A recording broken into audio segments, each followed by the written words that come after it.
When I married Alina, I believed we had the kind of love people dream about. We were together for 7 years, and in all that time, I thought we were unbreakable. I worked hard, built a stable career, and did everything I could to provide for her and our daughter. I believed she was my partner in everything, until the day I found out how wrong I was. It all started innocently. Alina had this close friend, Nadia, who always had a strange influence on her. Nadia was bold, reckless, and proud of her so-called modern views about relationships. I never liked her, but I tolerated her because Alina insisted she was just misunderstood. One night I overheard Nadia on the phone with Alina. She laughed and said, "Honestly, an affair saves the family. It spices up the marriage, keeps things interesting. Men do it all the time. Why shouldn't we?" At the time, I brushed it off. I thought Nadia was just being her usual self, spouting nonsense to get attention. But I should have paid more attention. That single conversation planted a seed that would eventually destroy everything I thought I had. Over the next few months, Alina began changing. Subtle at first, dressing differently, staying out later than usual, constantly glued to her phone. She'd snap at me for little things, claiming she needed space and time to rediscover herself. I tried talking to her, but she always dismissed my concerns. "You're overthinking it," she said. "I'm just trying to focus on me for a while." But one evening, I came home earlier than usual, and her phone was on the kitchen counter, buzzing nonstop. I never invaded her privacy before, but something inside me told me to look. What I found shattered me. Messages, hundreds of them. With a man named Zayan. I can't stop thinking about last night. I wish he wasn't home so we could have more time together. When I'm with you, I feel alive. My entire body went numb. My own wife, the woman I built a life with, the mother of my child, was sneaking around behind my back. And the worst part? Nadia had introduced her to Zayan. I didn't confront Alina immediately. No, I needed proof. Solid, undeniable proof. Because when you confront a liar, they twist the narrative and make you look crazy. I spent the next 2 weeks collecting everything. Text screenshots, call logs, photos of hotel bookings, even voice recordings. I hired a private investigator who confirmed it all within days. Alina was having an affair. Nadia knew. Nadia encouraged it. And the man she was cheating with? A divorced co-worker who had a reputation for sleeping with married women. I was furious. But my anger wasn't enough. I wanted justice. I wanted revenge, the kind that leaves scars. The opportunity came when Alina's birthday was around the corner.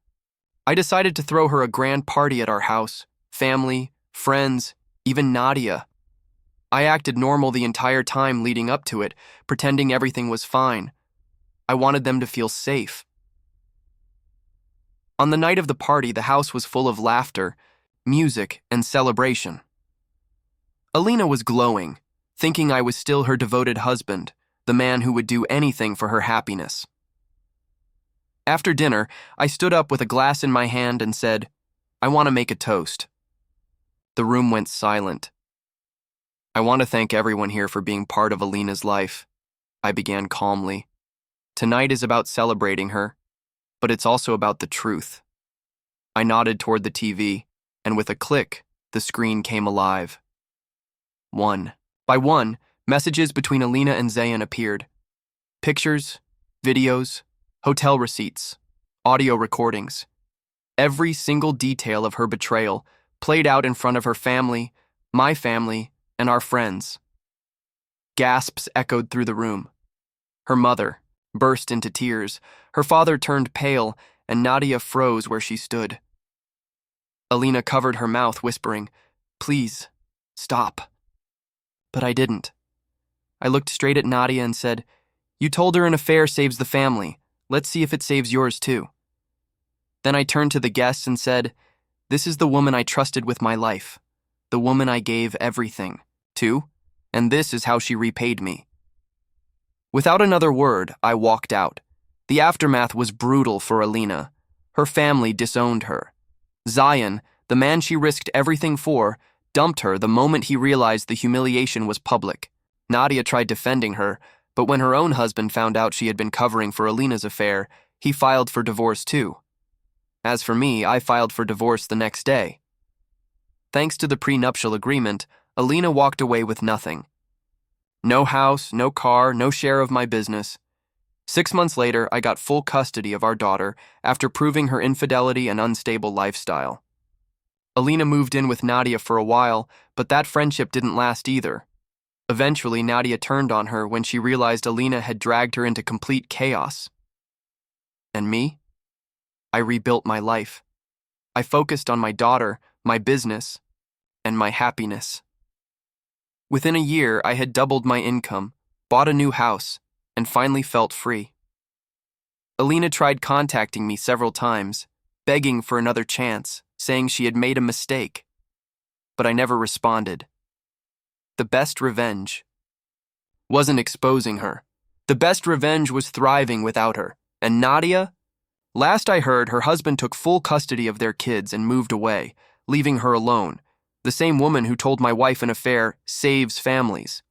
In the end, they both learned the hard way. Betrayal destroys families. And sometimes, the loudest revenge is simply moving on and living better than they ever imagined.